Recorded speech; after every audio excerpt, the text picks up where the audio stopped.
Hey, everybody, you're listening to the Smoke Meat Podcast. I'm your host, Brad Pittman. Tonight's podcast, as always, is brought to you by Joe's Underground at the corner of 8th and Broad in Augusta, Georgia, in the bottom of the Lamar building.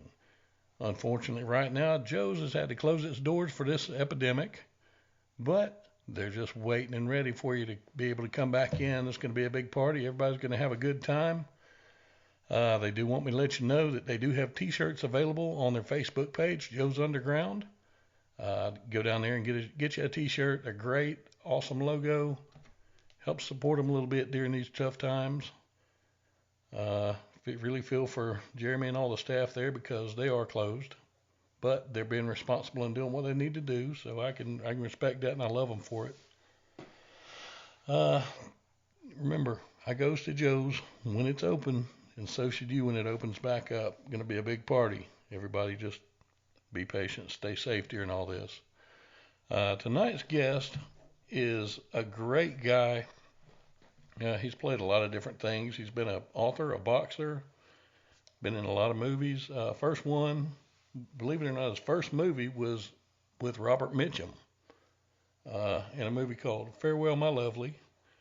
Played a guy named Moose Malloy. Was in the first and second Superman movies, played Non.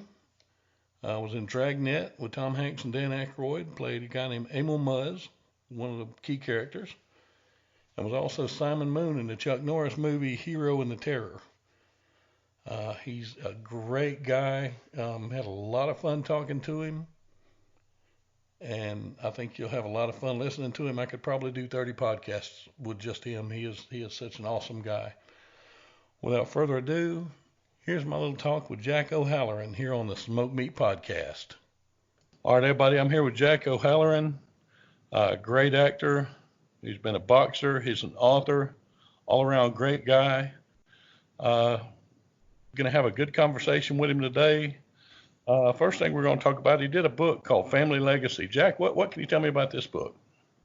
Well, it's a book about New York, actually, about the origination of what you would call the American Mafia or the Cosa Nostra. My father was a man called Albert Anastasia, who was the head of Murder Inc. in New York, and he was partners with Frank Costello and Charlie Luciana and Meyer Lansky and a host of people. In fact, the Gambino family was the Anastasia family prior to my father was assassinated in '57. They assassinated him because he wouldn't do the drug business. If you ever watched The Godfather, and they tried to get Brando into the drug business, and he said, if we touch it, our children will touch it, it'll be the downfall of the family. So my father said that. Yeah. My father controlled all the ports of America. And he said, you're not bringing that stuff into my ports. It's not on, we didn't sign up for this. And they tried to convince him that it was big money. Genovese said, this is a huge lucrative thing, blah, blah, blah. And he said, I don't buy it. And then when they assassinated him, they came back to me a couple of years later and they said what a mistake they made because he was like the glue that held them together. Because Murder Inc. was a formidable thing that they never killed innocent people. They only killed people within the families that were doing the wrong thing. So it was kind of an interesting scenario, the way the whole thing operated. And so I get tired of watching all these mob pictures about how this is that and this is that. And I figured it was time for someone to tell the truth about, how when they all came into America and they first started out, how they took the illicit money that they made and they put it back into the growth of a country. My father controlled the docks, so they created jobs. They owned construction companies. They invested in insurance companies. They invested in Sears and Roebuck. They invested in General Electric. And because their initial earning power was gambling, loan sharking, extortion. So if you didn't have money, how could you pay them? So you had to have a job to be able to pay them. So they made sure you went to work. And they were very much involved. And in the beginning, it was the government, industry, organized crime, and unions were all partners. They all watched out for each other. It was a whole different genre of things until the Kennedy era, and things changed, and they started to change drastically, which is very sad, you know. But when I was a young man growing up in Philadelphia, we never locked our front doors.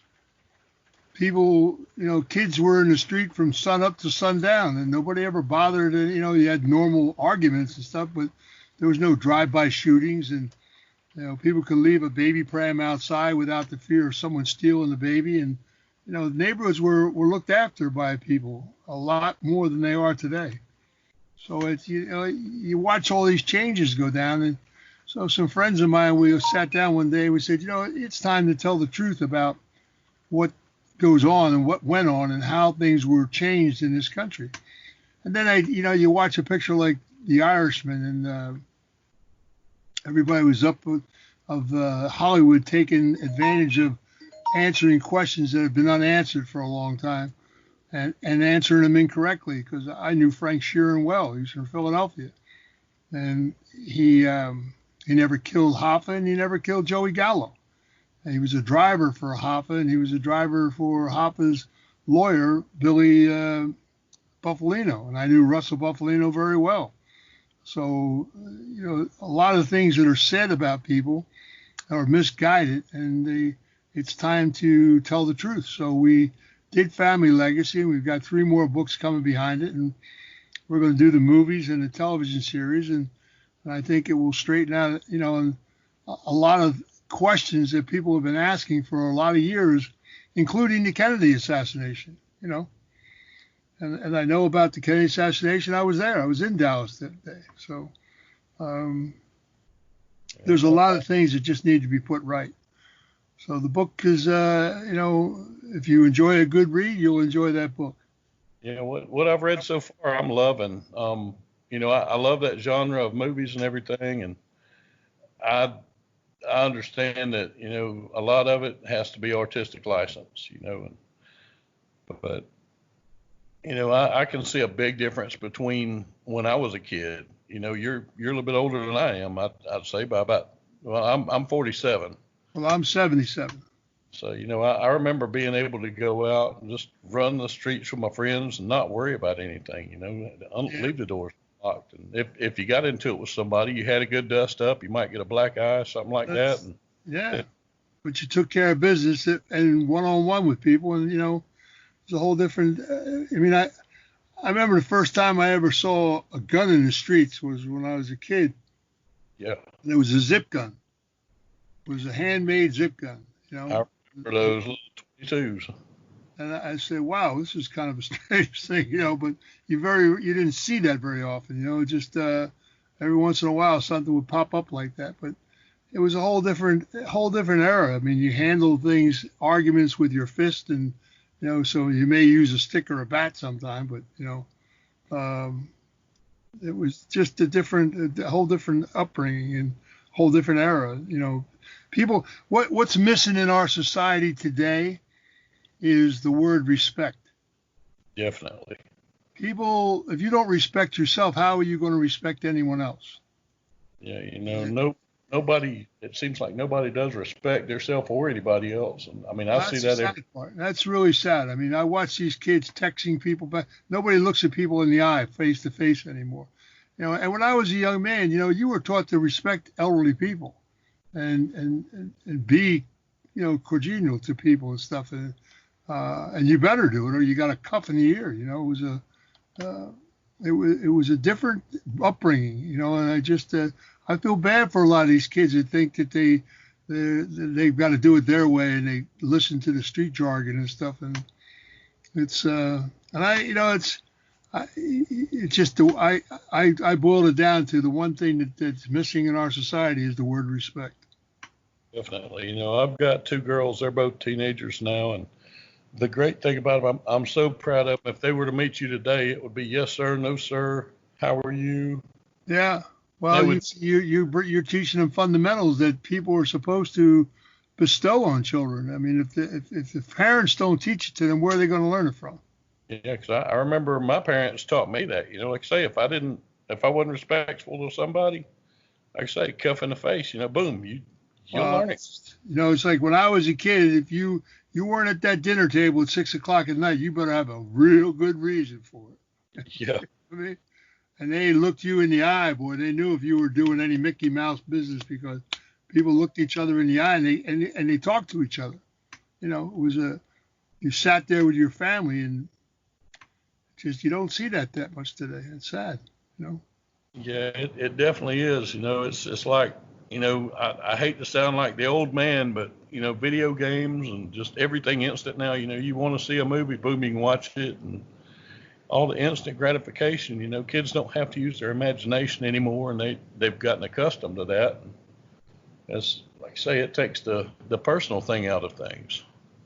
Yeah, well, it's like this, you know, what's going on in the country today with this lockup situation, you know, and everybody are being forced to be in their house, and they don't know how to deal with each other. As the paramedic, since this thing started, since the lockdown started, there have been so many assaults and domestics. I mean, we joked about it, you know, oh, there's going to be a lot of fights at home when this starts. And now it's a reality, and it's not really funny anymore. No, people just don't know how to deal with each other. And it's and when you lock them in a room together, you know, people say to me, well, how are you handling?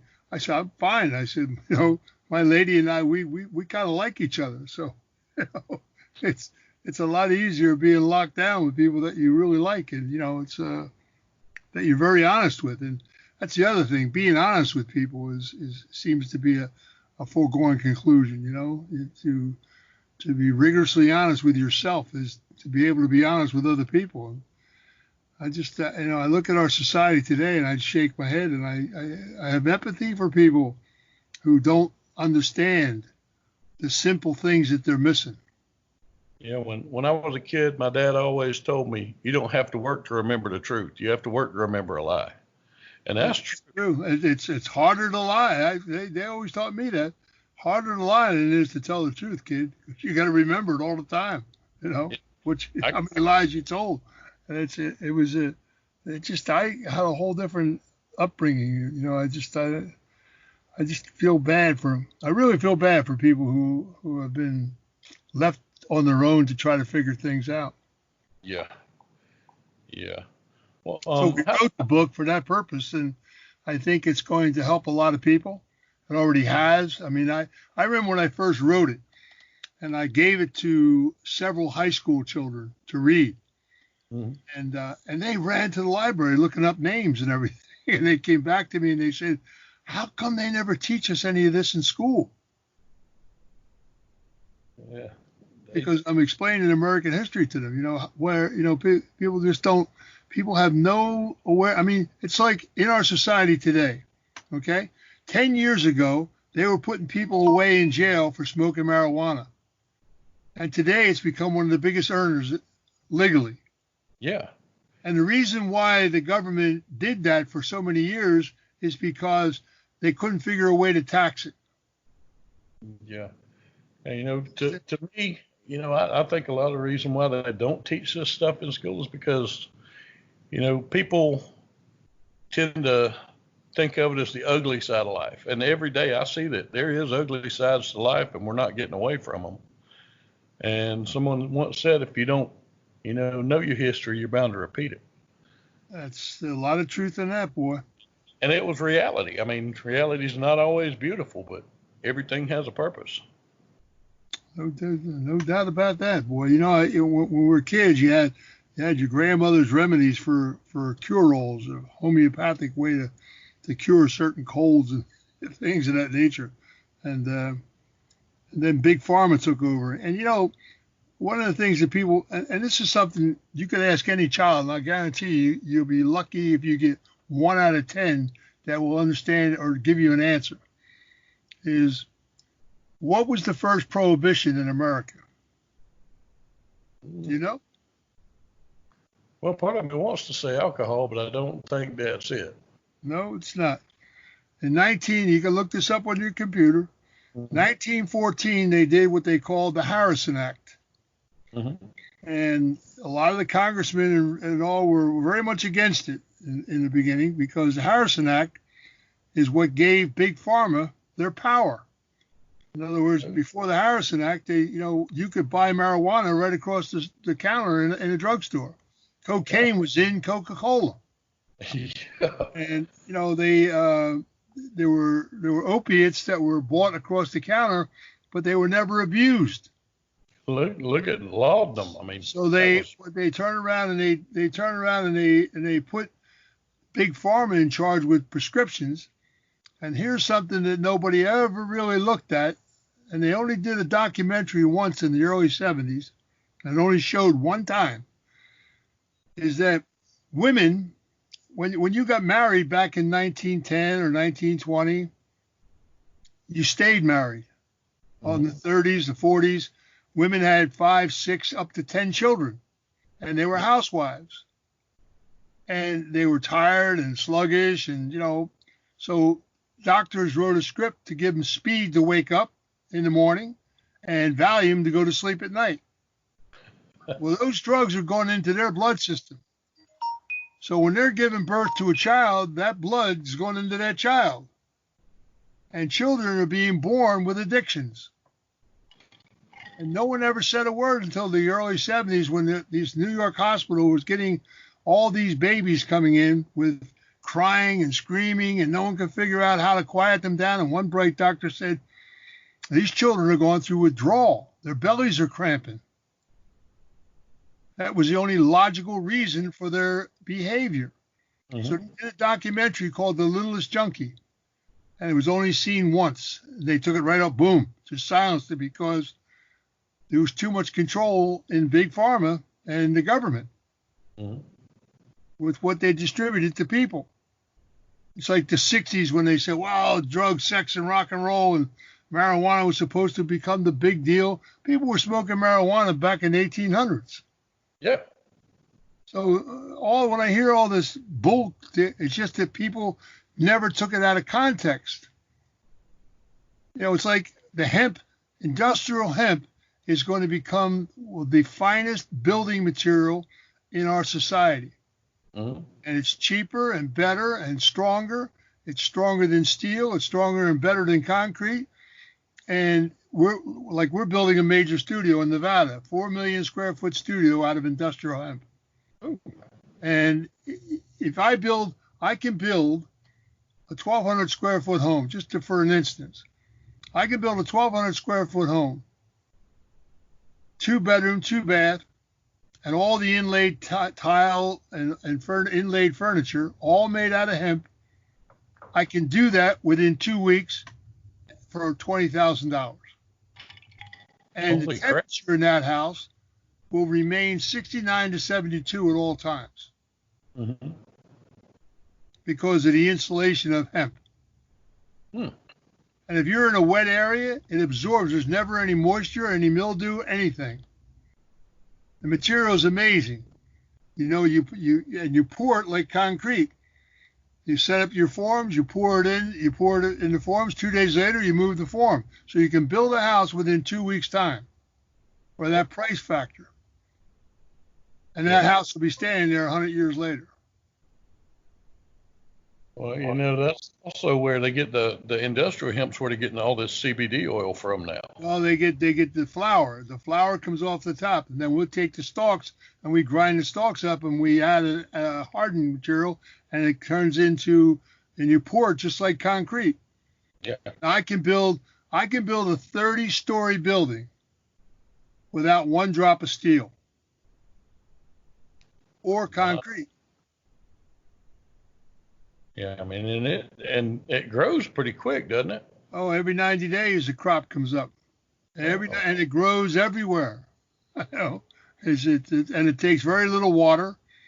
There's just such that the Indians were doing this. People used to see, you watch an Indian movie and they're in the freezing cold and the snow and all this stuff, and they're in their teepees. And people say, well, how do these people ever stay warm? Because the teepees were built out of hemp. Mm-hmm. Their clothes were made out of hemp. But when the concrete and the steel industry came up, they pushed hemp to the sideline. And they made it illegal to do this and illegal to do that. Yeah, more money, man. You understand? Yeah. So it's just, it's sad how ignorance has blinded our society. You can build cars. Imagine your military equipment being built out of hemp. It'll never be detected. There's no metal. Yeah. What kind of sneak attacks you think we could pull? And I remember seeing a movie a while back. I think it had Wesley Snipes in it, Drop Zone. And they were showing what they call a smuggler's rig, and all the metal stuff on the parachute rig was, I don't remember what kind. It was some super material they had made up that wasn't metal. But yeah, that's a realistic thing. Oh, without a doubt. Without a doubt. There's just mind, like you could build a car because it's stronger than steel. Mm-hmm. You can make cars out of, in fact, actually Henry Ford did do that in the 20s. Mm-hmm. You can build cars, airplanes, it's going to be the revolutionary of a lot of things in our society. And like I said, we're building a studio out of it. It's going to be a great display unit for industrial hemp. Mm-hmm. Well, that's awesome. And how big was the studio? I know it was huge. 4 million square foot. Yeah, that's pretty big. I'm down here just south of Atlanta by Pinewood, and it's a big one. But Pinewood, I did Superman at Pinewood Studios in England. Mm-hmm. I know the crew very well, but see, here's the deal. The movie industry is in California, Mm-hmm. the majority.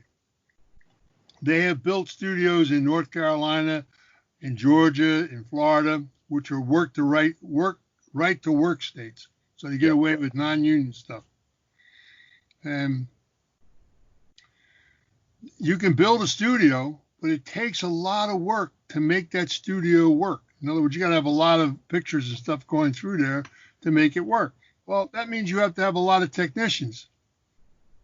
So and a lot of these states gave these tax deals out. And the tax deal is a great idea. The problem is, if I've got to fly people from California to Georgia to be in my product, and I need technicians to head up these departments and stuff, and I have to fly them in, it costs money flying them, boarding them, and keeping them in the state, out of state. You know what I'm saying to you? And I have to fly all the actors in. So I'm eating up the tax deal before I even turn the camera over. Now, if I have a problem on the film, I'm tearing pages out of the script to make it work. And that's what's been happening. So for us, what we're going to do is we're going to build this studio, and then we're going to put a smart city next to it, and we'll employ 25,000 people, and we'll guarantee them 7 years of work, that they have a guaranteed 7-year contract. So you're putting 25,000 jobs in the state of Nevada, all people making 6 digits or better. We'll put the smart city right next to the studio, so they got 10, 15 minutes to go to work. Whereas in California here, I live in Redondo Beach. If I'm going to do a picture at Warner Brothers, I've got to travel an hour and a half to 2 hours each way every day. That's like 4 hours out of my day. Oh, man, that's miserable. You understand? So Yeah. if I'm a technician, just picture yourself as being a technician, and you only have 15 minutes to go to work. That takes all that stress of driving through traffic and everything. So when you go to work, your mind's on what you're doing. Yeah. So it makes it very cost effective across the board. So we'll probably be like moving the industry from LA to Nevada, which is not a bad idea. Yeah, definitely. I've only been out to LA one time, and that was when I was really young, and I just basically rode through with my brother. That's a big place. Yeah. No. It's a huge area. And the deal is that, the studios should have done this 30 years ago. Nobody's put one studio with everything under one roof. Every bit of technology, everything you can conceivably use to make a better product. To be at your disposal under one roof. Because here, what we do here now, we got to run to this side of the city or that side of the city. There's a little company over here that does a bit of technology better than this company.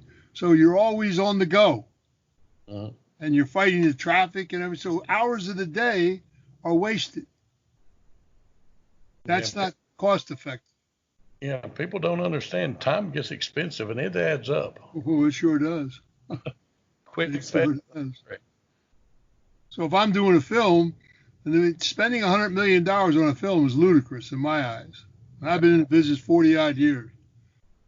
And there's a formula for how a fiction will never lose a dime if you do it properly.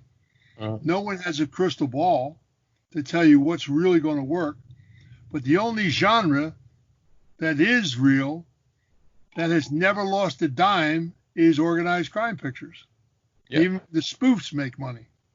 yeah, You know what I mean? So you've got, and if you have a good one, it does a lot of money. You know, you take a picture like Road to Perdition, which is a movie about a no-name hit guy from Chicago with his child, and that picture did $1 billion. I actually watched it for the first time about a month ago. Can't believe I hadn't seen it before. Um, Very but good yeah, movie. Tom Hanks. yeah, The only yeah, two big stars were Tom Hanks and Paul Newman. yeah. So, and nobody, I mean, it's a no-name hit guy. He was just a hit guy from Chicago. That's why when I see pictures like The Irishman and stuff, and people do these pictures about this hit guy and that guy, hit guy, let me tell you something. In reality, a real hit guy, if you're really good at what you do, nobody knows you're a hit guy. Yeah.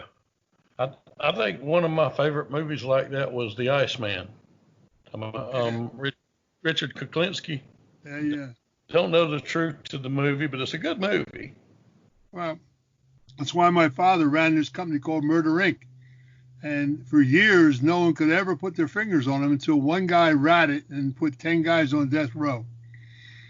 And because they never talked on the phone, somebody flew to one city to another. They were set up across the country, and they took care of their own business in-house.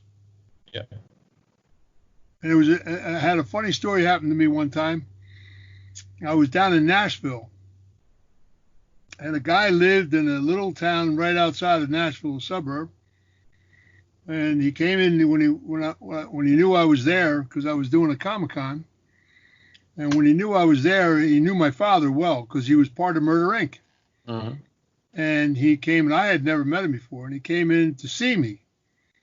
And we sat down and had a cup of coffee, and he explained to me who he was and where he came from. And then he was telling me a story about, here's this guy lives in this community in Tennessee, and he's like the guy next door. He helped his neighbors out, fix a window, fix a porch deal, and went to church every Sunday. He was in the society of that neighborhood and that small community, and everybody knew him. Mm-hmm. Yeah. So one time he did a contract in Chicago, and he was away from home for like 3 or 4 days. So the FBI went down to his little town, and they were trying to finger him for this deal.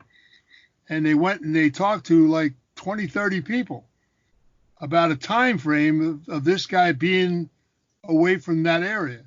Uh-huh. And they all said, you guys are making a mistake. I saw him in church. He's been walking around. He did this, he did that, because they were so used to doing and seeing him do that, they automatically thought he was there. They never missed him. That's genius. You understand? Yeah. So he had like 30 alibis. And he was telling me this story, and I was laughing like hell. And I said, you mean you never? He said, listen, Jack, I knew your father. I met him twice. But we didn't talk on the phones. Somebody would come and drop an envelope off to me with a bit of work in it that I had to go do. It was in my local area or not too far away. And I would go take care of it, and I'd come home. But he was like the guy next door. You know what I mean? Yeah. I mean, everybody, like right now I see all these people with the beards and the Punisher patches on, and talking about being an operator, and I've known some operators, and if you really are one, like you say, they're not going to sit and tell you about what they've done or, No, you know, even if they are one, you know. you just, listen, most guys that pronounce themselves to be tough guys are usually bullies, and they're the biggest punks in the world. Oh, I hate a bully. I hate bullies with a They're passion. they're the biggest punks in the world, and and you grab a bully and and look them in the eye, and they wet themselves. I mean, I've been there, done all that. Yeah, I've taught both of my girls. You know, I taught them don't start a fight but finish one. And Yep, if somebody tries to bully you, you take your fist and you press that easy button right between their eyes one good time, and they'll leave you alone. that's good advice. That's the truth. That's good advice. People stand up for themselves a little more than but they don't. I mean, they have these people cyberbullying people. I mean, it's amazing what they get away with. I just, and that's why I say guys like Frank Sheehan, he was a bully. Uh-huh. I knew Frank well. I had a confrontation with him in Philadelphia when I was a young kid, a young guy, and I was at a meeting with some very serious people, and he was brought he was protecting this guy or something about, and he opened his mouth and this old Jewish guy looked at me and he said, "Please straighten this guy out." So I took him outside and straightened him out, and he was petrified. I mean, he wanted to pull a gun on me. I took it off and almost shoved it up his ass. But you just if you're going to pull a gun on me, you better be pulling the trigger. Yeah. You're going to stand there and wave it at me, you got a problem. No, if I can see it, we've got problems, and I'm going to deal with that problem. You don't want me to see it because, like I say, you can deal with it if you can see it. Oh yeah. But if I can see it long enough for you to pull the trigger, then it's over. You really meant what you're doing. Absolutely. So there's life is a funny spin, and so we wrote the book for that purpose, to try to help people understand certain things, and I think that I tell the truth in the book when you'll get to that. I tell the truth about the Kennedy assassination, Uh-huh. and a few other things, and it's just and the other books coming will clean up a lot of matters for people so that they can see how the deception of things, and so. But that being the case, one of the things, the blessings about the film industry that going into it is that you can convey a message much clearer through visual and audio. So if you're doing a film and people will see it and hear it, it seems to sink in a little bit better. Yeah. Yeah. That's something. I've been a comedian for almost 30 years, and, I've never done it real heavy where I knew I was going to get discovered and the world was going to change. I just like making people laugh. Yeah. And here in the last 6 or 8 months, I've decided I want to do a little bit of acting here and there. And I'm learning about doing characters. I've got a YouTube page that I do that I've done some characters on there, and I didn't know who they were going to be or anything about them until I put on the wig or put on the mustache. And then all of a sudden, that's who I was. And everything I did with them was improv. And it's funny how people relate to each of these different characters. Oh, Robert Mitchum was my mentor. And he arranged that when I went to work for the very first day on the movie, and I had only met him at a fight one time. I didn't really know him well. Mm-hmm. And he arranged for them to pick him up and then pick me up, and then we had to drive all the way downtown. So we had like about a 40-minute drive down to the set. And 7 o'clock in the morning, I get a phone call from the front desk. Your driver's here picking you up because I had to pick up for the film.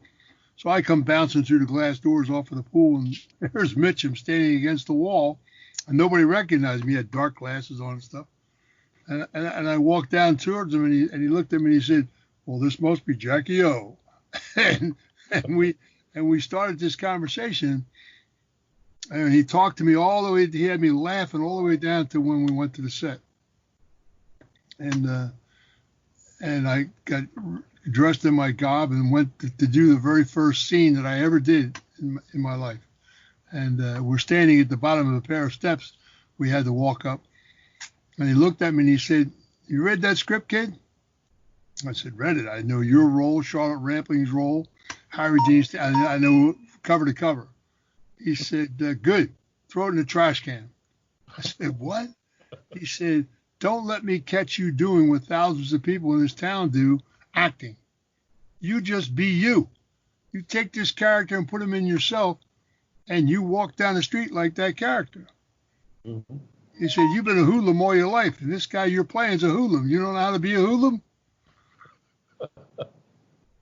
And and then he taught me how to look through the camera, eye levels, and stuff like that. And he was great. He was absolutely brilliant.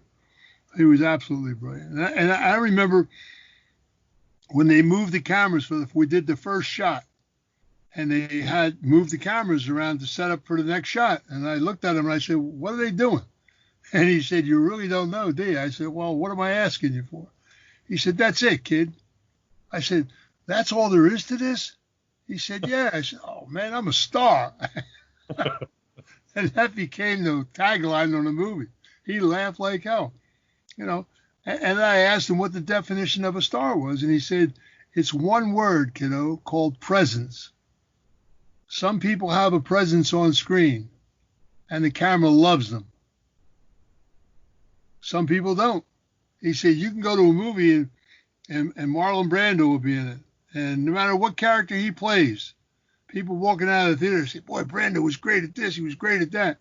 Same with Mitchum or Gregory Peck or several actors. And then there's an actor like Bill Holden, who was a fine actor, but he could do a picture and people be walking outside. 'Boy, that guy, what was his name?' Yeah. Because they just don't have the presence. You understand? Yeah, like Sean Connery, he's played every kind of accent there is, but he's always uses just his voice. Yeah, Sean's a trip. He's a good guy. I like it. Actually, he's a nice man. Yeah, I think it's awesome. His accent never changes, but if he's playing a Russian, all of a sudden it's a Russian accent. If he's whoever, that's the accent, and it doesn't change. No, it's just you just take on the character and just do what you got to do. That's and for me anyway, it worked very well. Every picture I've done, I enjoyed doing and had a good time doing it. Dragnet or be it what it may, and it worked out very well. Yeah. Since I talked to you last night, speaking of Dragnet, in my head for a while I had a loop of Tom Hanks doing the Emil Muzz thing, and he killing and singing the Miranda Rights.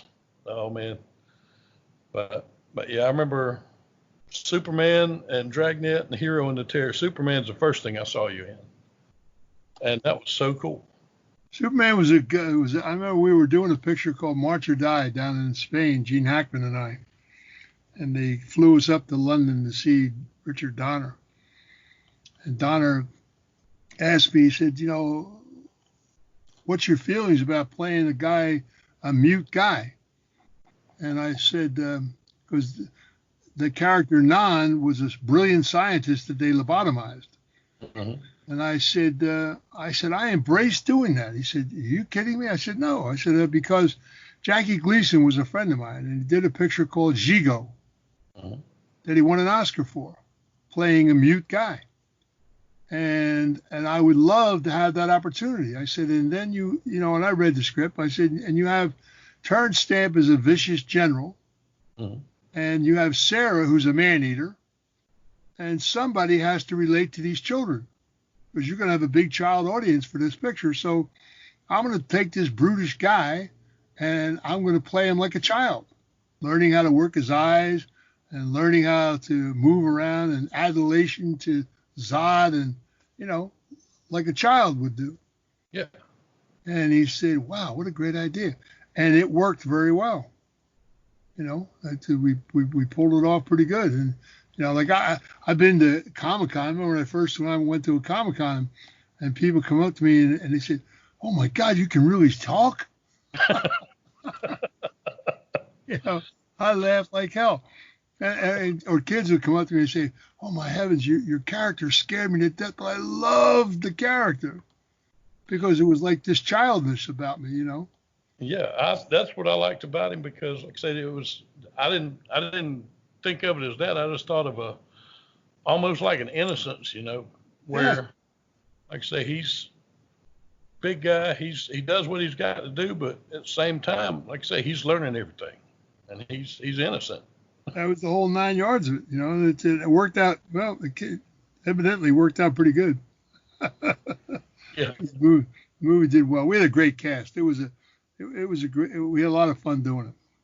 yeah. You may have gotten a little bit of work off of that movie. I'm not sure, but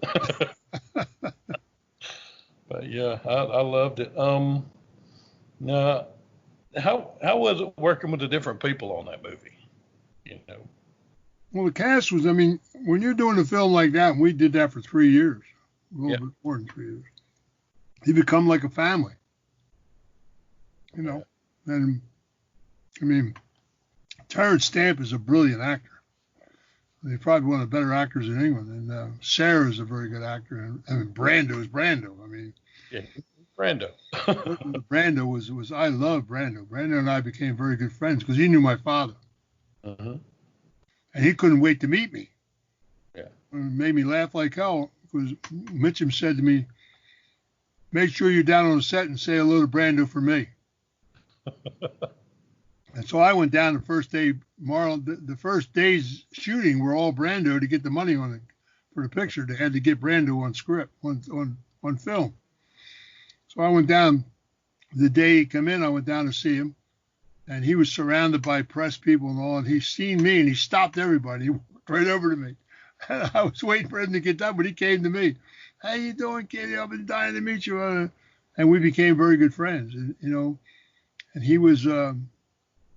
And I would go down when he was working. I used to go down to watch him work, because he was and you could hear a pin drop when he walked on the set. He had that much respect from people. Yeah, I bet that was like watching a master class when he was working. Oh, the guy was brilliant. So he did something that I never saw anybody else ever do. They were doing a shot, and the camera had a flaw or some noise or something, and they were going to start, and then he said, "Nope." He said, "You fix it." He turned around, and they said, "Okay, we're ready," and he just turned right back into the shot and picked it back up again. But he had cue cards everywhere. Mhm.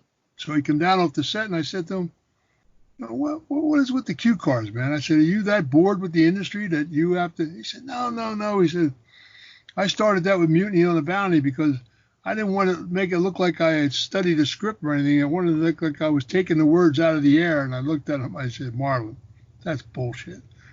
And he laughed. And he was a great Shakespearean actor, and he ripped off like 4 or 5 parables of Shakespeare. And he looked at me and he said, "That you must know word for word. This stuff, piece of cake." Yeah. Like I always say, either dazzle them with brilliance or baffle them with bullshit. Oh, he was great. Marlon was a trip. I loved him a lot. He was a good guy. And I worked with some I'm very fortunate in my career to work with Hackman and to work with Omar Sharif. Omar Sharif was brilliant. Jimmy Coburn. I worked with some fine actors in my life, and I'm very, very glad that Anthony Zerbe was a great actor. Mhm. So I had a lot of fun in my career. And Tom Hanks. Dragnet was his breakthrough movie. Yeah. But Aykroyd was a trip. He had Jack Webb down so well. He walked around with a bug in his ear all the time, listening to the guy's voice. Yeah. He got it down pretty good. So we I had a lot love, of fun doing Dragnet. I love how he could be so deadpan and so funny at the same time. Well, he's a comedian. Yeah. It was like watching him and Belushi together was, and the Blues Brothers. Yeah. They were just they were just deadpan comedians. They were, Danny was Danny Danny could make you laugh just looking at him. He reminded me of Jimmy Durante. Jimmy Durante was like that. Oh man. But yeah, I love that movie. I remember watching it back when they had the big satellite dishes. I was at my sister's house down in South Georgia, and somehow we got the channel that was on. It just a glitch, and that movie was on. And I remember watching it, thinking, "This is so cool," and I loved it. You could And watch Dragnet 50 times and still not pick up all the one-liners that Danny had in that movie. yeah, oh yeah. You know what I mean? I think one of my favorite things he did was whenever he, talked about Connie Sway, and Yeah. Tom Hanks said, "You mean the Virgin Connie Sway?" And then just that look that he gave him, Yeah, he raised his eyebrow. that look was beautiful. Yeah, like she ain't a virgin anymore, pal.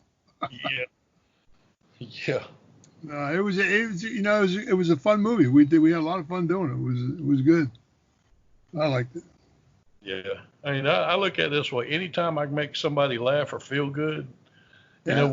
whether I'm getting paid or not, which I think I've gotten paid to make people laugh 3 times, but I love doing it. And I don't care if I ever get paid doing it. I Well, like it's like doing what I did here. Here in the Terror was probably one of the best movies Chuck Norris ever did as an yeah, actor.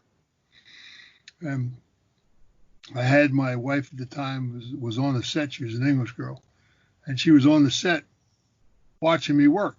And I did that scene where I'm coming down in the garage and I'm walking down the ramp. Well, she watched me walk up the ramp and then turn around and come down the ramp in character. uh-huh. And she said, "I will never sleep with you again." You scared the shit. Where did that come from? She said, "That's not you." And I just laughed. You know, that's Hollywood, darling. You know what I mean? Yeah, yeah.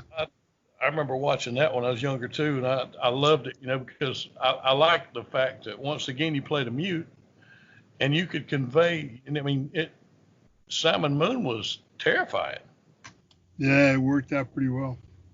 and you almost kicked Chuck Norris's ass. That was, man, which you did once. Yeah, we had a lot of fun doing that picture. It was good. He seems like he would be such an awesome person. Chuck is a good guy. Oklahoma boy. Yeah. He's from Oklahoma. Chuck is a good kid. I like him. He lives in Texas now. He's a Texas boy. Okay. Which Oklahoma and Texas are right next door neighbors, so not too far away from each other. Yeah, and the funny thing is, a lot of people from Texas, if you say they're from Oklahoma, get mad about it. It's funny. Okies are funny people. I spent a lot of time in Oklahoma in the 70s. I have a dear friend that has a big ranch in Cushing, Oklahoma. Mhm. And I was in a bit of trouble with the law, and I laid out there for 6 months while I straightened it out. Mhm. And I got to know the people really well. And the Sac and Fox Indians were there. And Jim Thorpe was my hero as a kid. Yeah. He The was man. he was the greatest athlete America ever produced. There's no better athlete ever than Jim Thorpe. Jim Thorpe was an amazing athlete. And he came from the Sac and Fox Indians. And I helped his daughter actually get his medals back. They stripped all his medals away from him over a $50 job that he took in the summertime, and no one ever told him that he couldn't do that. Mhm. He went to an Indian school, and the farmers up there said, in the summer you can come and make a few dollars working on the farm and playing baseball. We have a baseball team, and you don't have to work really hard. You can come play baseball. And they paid him $50 or $60 or something like that. And because of that, some clown that dug that story up, they stripped him of all of his medals that he won in the Olympics. And he was like a one-man track team. Yeah. Pop Warner, Pop Warner said this guy is the greatest athlete anyone will ever see. Because here's a guy back in the days when they were on cinder tracks, and they used to dig a hole in the ground or starting blocks, yeah? And the equipment they had was nothing like today or anything of that nature. And he was running a 9,900 in those conditions. So imagine what he would have done with all the toys they have today, You wouldn't be able to see him move. He'd go so fast. I mean, he was, and he did but he did so many events. He did the discus, the shot put, he high jumped. He was he did the 100, the 220, the quarter mile. You know, when he was a kid, his father used to take him by buckboard to the school. It was like 20 miles away. And his father would take him every morning and drive him out to the school and drop him off. And by the time his father got back home again, he'd be sitting in the front yard wrestling with his uncle. He ran all the way back from the school to his house because he didn't want to go to school. But that's where he built that endurance. You know what I'm saying? Yeah. He had an amazing. And what society did to him was very cruel. You know, and Indians can't drink. They have an intolerance to alcohol. Yeah, it's a genetic thing. Yeah. And he became, unfortunately, you know, he drank himself to death because of the humility. You know, making him an Indian. You know, doing the Wild West shows and stuff like that. You know, they stripped him of all of his and he played pro football. He played every sport he ever touched. He was great at. Mm-hmm. Baseball, track, football. I mean, they changed a lot of the rules in football because of him. Yeah. He was just like he was like a one-man wrecking crew, boy. He was a trip. And people loved playing with him. I mean, they had that football team at that Indian school, and they had one guy who was a tackle for him, and the guy had a broken leg and wouldn't come out of the game. That's hardcore. Yeah. Now, that's one thing about athletes, you know, even when I was a kid, that's different than a lot of people today. And I try and teach these young kids coming up that I see that are playing sports and all, you know, they understood their responsibility. You know, they had the gift to play this sport. At the same time, kids were looking up to them, you know, and they would try to be examples, you know, and do like that. That's tougher than a 50-cent steak right there. Oh, yeah. I mean, you're looking at the athletes of yesterday, football players. I mean, I never walked off a field but halftime and the end of the game. Yeah. In high school, college, you know, and I knew guys in the pros, you know, they played hurt all the time. Yeah. I mean, Pete Retzlaff was an end for the Philadelphia Eagles. He broke his arm. He played with a cast on his arm. He was cracker. And Tommy McDonald, what a great ball player he was. Oh my God, he used to get hit, and he would bounce back off the ground like. And I said to him one time, you know, he only weighed like 180 pounds. I said, man, you're taking some dynamite hits. He was a great receiver. I said, you know ever feel that? He said, man, the trick is, Jack, you got to fall down like a pretzel, man. You just bend up, you know. And you give with the go, man. He said, you know. He had a great attitude. Yeah. But they don't have athletes like that today. These guys today stubbed their finger and want to be out for 3 weeks. Yeah. You know, I've got a friend that I grew up with, and I went through school with him. His son played football in high school, great player. And he got a full ride to Auburn. And this kid, he is doing so well because he gets good grades, he stays out of trouble. He's a great athlete, and he tries to be an example. And that gives me a little bit of hope for the future, you know, because he is there's still kids today that, you know, that are dedicated to that, and, you know, thank God. But that all comes from your upbringing, you know. Either someone teaches you at home the proper way to act and take care of yourself, or, you know, they leave you to learn it in the streets, boy. You get some bad habits. Yeah, you can learn a lot of things in the streets. There's a lot of things that you actually need to know, but at the same time, not necessarily things you need to put out there. You know what I mean? Absolutely. Yep. Well, Jack, I've had a great time talking to you today, and I'd love to talk to you some more. I mean, we can do as many of these as you want to. Because I've just been sitting here captivated. I'm loving this. Well, it's my pleasure, and I hope your audience appreciates what you're doing, and I hope it works well with them.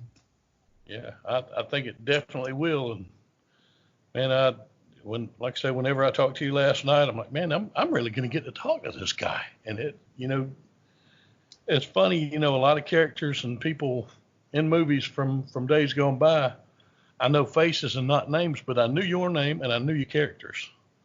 And that was so awesome. I told my kids last night, I am doing a podcast tomorrow. It's going to be amazing.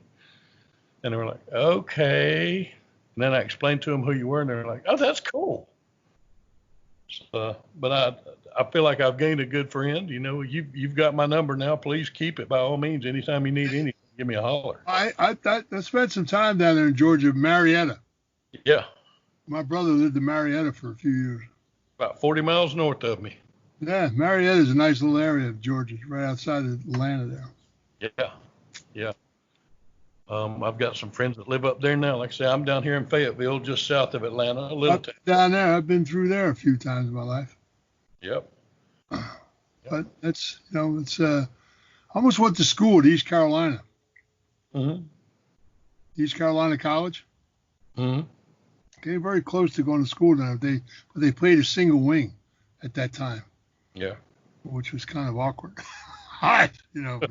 But it was God, they had a great program, a great coach. I think very close to coming to school there. But that was in the boondocks, that place. Whew. I remember when I went down there, the first time I ever ate grits.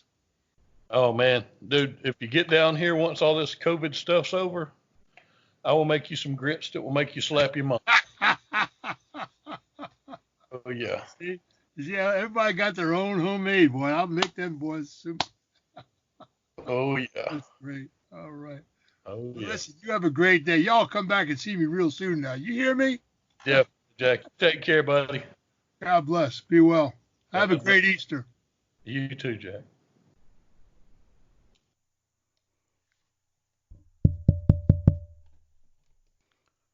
Hey there, everybody. Welcome to the Smoke Meat Podcast.